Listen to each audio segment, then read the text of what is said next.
Curly Sue and welcome to Curly Sue's Kitchen. Today I'm going to be making for you Caribbean Asian fusion soy chunks. They are delicious. They are kind of slightly sticky, gooey, but nice, and I'm going to be making that with some cauliflower coconut rice. That's absolutely delicious. And I'm also going to be making tostadas, which is kind of like those flattened plantain things. So that's going to be the meal that I'm cooking for you today. Now, loads of you are watching my videos. I appreciate that so much. It's brilliant. Thank you, thank you, thank you. What I would really love you to do is hit that red subscribe button and turn on the notification bell so you will see videos every Wednesday at 7:30 when I upload videos. I'm having some really great recipes coming down the line for you, and I'm going to be doing this kind of 3-element meal type combo. So today it's the soy chunks with the cauliflower coconut rice and the tostada. So it'll be 3 things, so you can cook a meal in these videos, so you don't want to miss them. It's going to be really great. So please subscribe and share the videos. So first of all, let's go through the ingredients.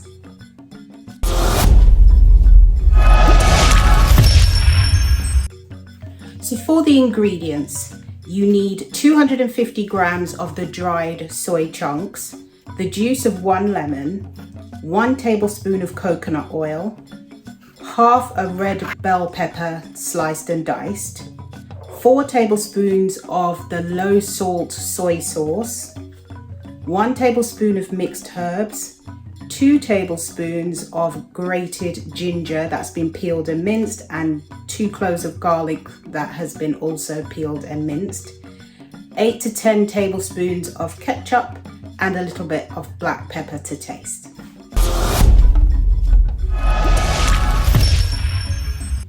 So the first thing you're going to do is put the soy chunks into a bowl and then cover it with boiling water, just enough boiling water to cover it. Add the lemon juice and put the 2 halves of the lemon into the bowl. Cover that with a plate and leave it for about half an hour. So once they've been soaking for half an hour, remove the lemon halves. He's not going to need those anymore, so you can throw those away. And then you're going to strain this and make sure you've squeezed out all of the juice. Strain it and keep the liquid because you're going to need that later on.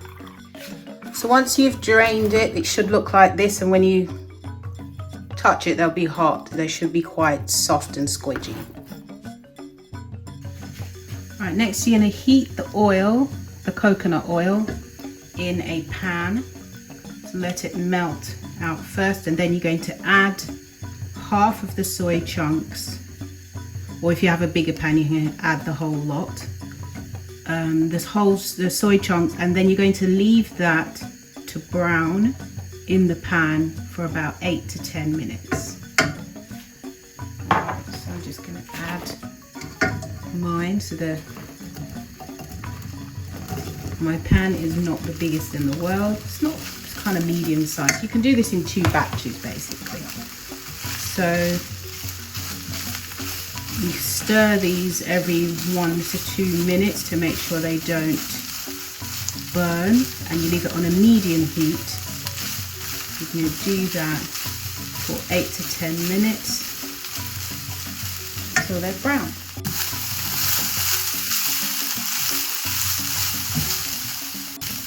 The coconut oil will disappear, but that's fine. We don't need any more. It's perfectly fine because it's going to fry okay. And as you can see, it's starting to change color. So you just keep stirring it every 1 to 2 minutes, or every minute or so, to make sure they don't burn and that they get a nice even coating of, and they cook through evenly as well.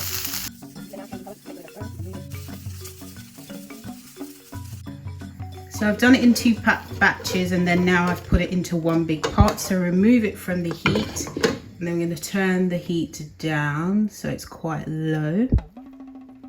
It is on, I promise. Put it there.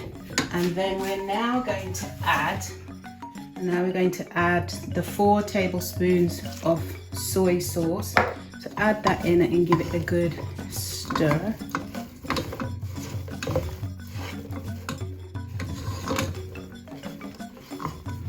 It gives it a nice colour. Smells really nice. I wish video had a smell function, because it smells so lovely. So next you're going to add some mixed herbs. So some mixed herbs go in there, give that another nice stir, it gives it a nice fresh flavour. Then we're going to add our garlic and ginger. So I like to stir it around after I put each ingredient in to make sure it gets through to all parts of the pot. And then our 8 to 10 tablespoons of ketchup, which is going to give it a nice gooey sauce to go with it.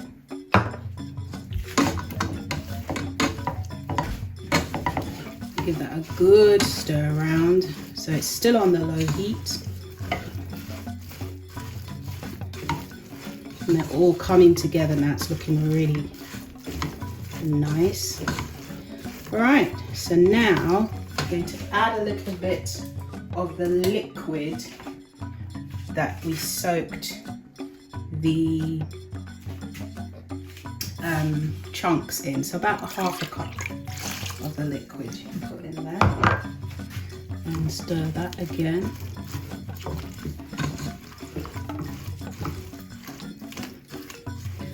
Right, so then add your spring onions.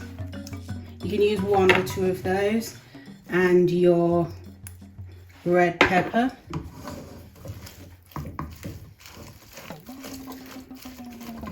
And then a little bit of freshly ground black pepper. Alright, so it should look like it's got a sauce on it. So what I would do is add another 1/4 cup. Put it on there. I'm going to cover that and leave that for about 2 minutes with the fire turned up again. And then stir that every about 30 seconds.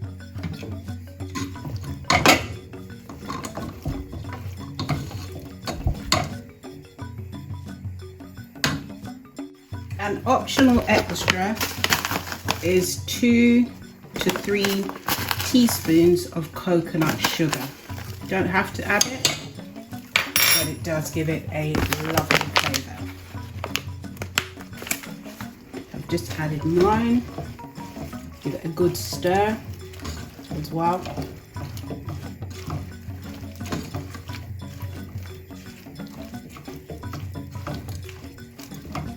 And cover again.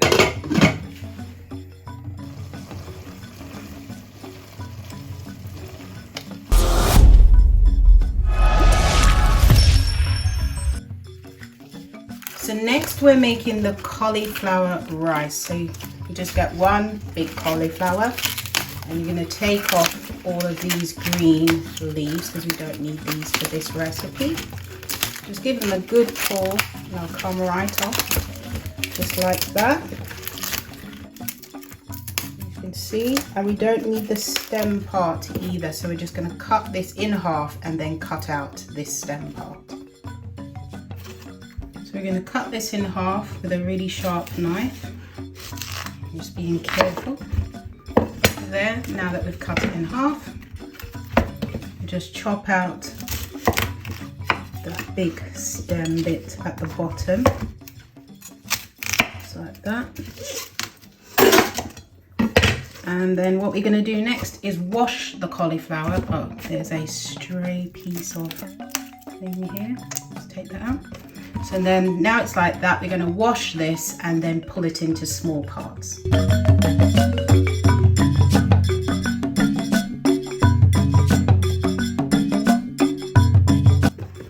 So as you can see, I've pulled them into small chunks just like that. So this is now ready to go into the food processor. Most food processors have this function on it, that P, so which means pulse. So that's the setting we're going to use today. So first of all, let me load up. I wouldn't put all of the cauliflower into the food processor jug at once unless you've got an amazingly big one. This one is a 1,400 milliliter one. So I would put in half of it first and we're going to pulse it. All right, almost ready to go. So just put about half in there to start with.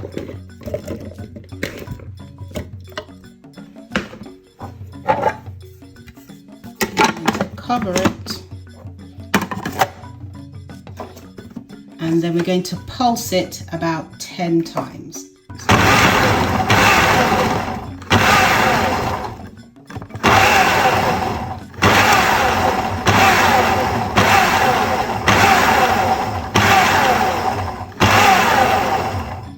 See, that's about 10 times, and you will now be able to see that comes out almost the size of the pieces of rice. Now you will get some pieces that are slightly bigger, so I'm going to do this once more. So make sure you don't want to do it too much because then it will be too small. Yeah, that should be it. And now we're ready to put this into our pan to do the next stage of cooking. So add 1 tablespoon of coconut oil to your pan, and then let that melt down for a little bit. That's more or less melted. There we go.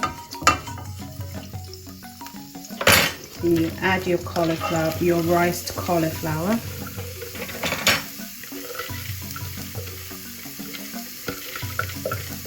This is really good, this is really healthy, and a fun fact, I don't actually like cauliflower, but I do love cauliflower rice. Go figure. I think when you do normal steamed cauliflower, I can't stand the flavour and the texture when it's just on its own, but when it's like this and it's cooked and it's a different texture and it's riced like this, love it. So I think we can put both batches of cauliflower in at the same time. Yeah, I think it can fit. So I'm just going to pulse the rest of it and add it. So I'm just going to pulse the rest of it and add it. Then add in the rest of the cauliflower, the second half. Yeah, because I think it will fit in this pan just fine. And give it a good stir.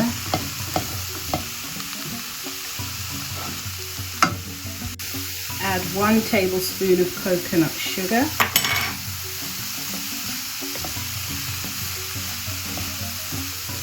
stir it in really well.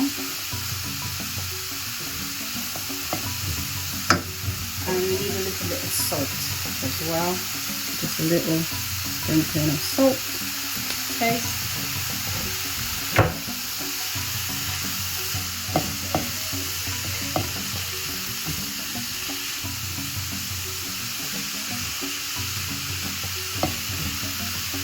We let that cook for about 3 or 4 minutes, and then we're going to add 1/4 cup of coconut milk.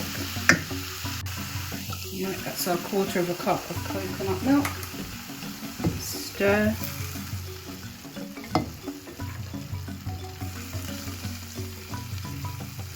Let it dry out a bit because you don't want it to be too mushy.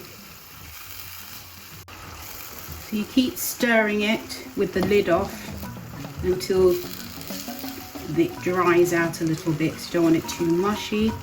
And then we're just going to add a little bit of chopped spring onion on the top, and then we're ready to serve.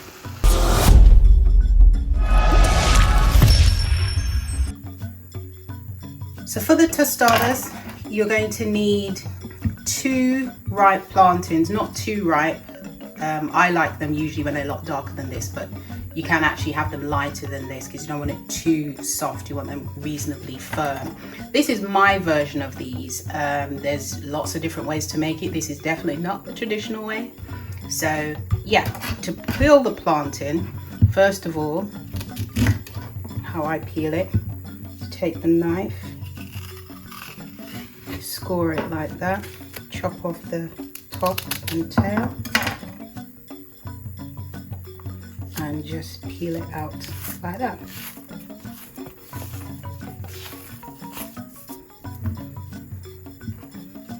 And now we're going to do the other one.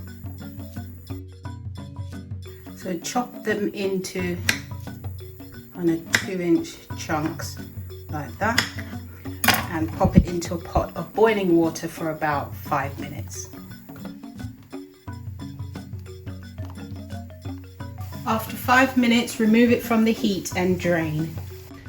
So leave them in the sieve like that to drain for a little while you prepare the baking tray that they're going to go on. Line a baking sheet with parchment paper and then set that aside. So place one of the sections of plantain on the chopping board, put a plate over it and smash it down like that, and then it will look like this. Just lift it and put it onto your baking sheet.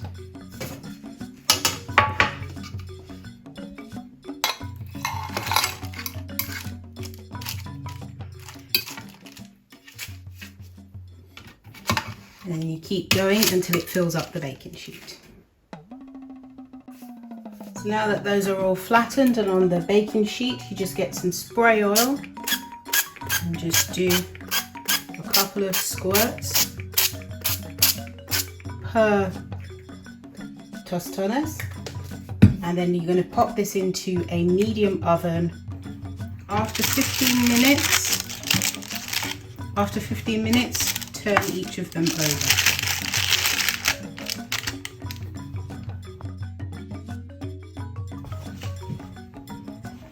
Place it back into the oven for another 10 minutes. So once they're done, you just remove them from the baking tray, and this is how they look. Isn't that great? You can sprinkle a little bit of salt on it if you want, or you could just have it as a side dish like we're having with today's meal. These are yummy looking. Ta-da. So to recap, these are not the traditional way you make it. This is a low-fat version. So there we have our Caribbean Asian fusion soy chunks, coconut cauliflower rice, and our baked tostanes. So all's left now to do is to try it.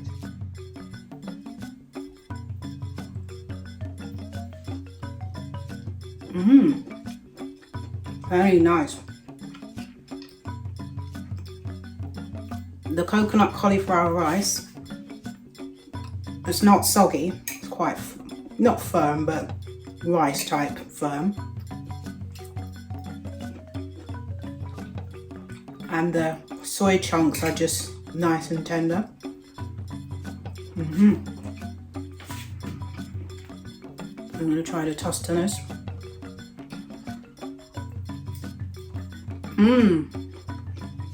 Very nice.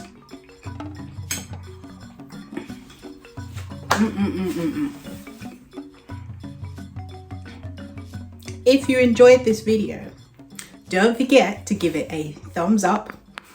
Comment in the comment section below if there's any other recipes you'd like me to make for you. Don't forget to subscribe. Please, you're watching the videos. I love it, I love it, I love it. Please hit that red subscribe button and turn on the notification bell so you'll be notified every time I post a video just like this one. So now we come to the section that we are having in every week. It's called Ask Curly Sue. Now today's question is, how can you replace eggs in baking? I do actually have a video on my channel, and I'm going to put the link in the description for you on what you can use to replace it, but I'll just run through them quickly. You can use banana, applesauce, flaxseed. You can buy egg replacer powder. You can also use soya, a non-dairy milk with a little squeeze of lemon juice in it, so it makes a kind of like a buttermilk. All those different things you can use to replace eggs when baking. And to be quite honest, a lot of the time people wouldn't even know that you haven't used any eggs. So it's actually not that difficult to do. It does vary depending on what you're making. Not all things you're baking you just use the same egg replacer. It depends on what it is. But yeah, thank you for your question. If you would like to ask me a question, here is the email address that you send the question to, and in the subject put Ask Curly Sue, because I get a ton of emails, so I can sift through and find them. And yes, thank you so much for watching. See you next time.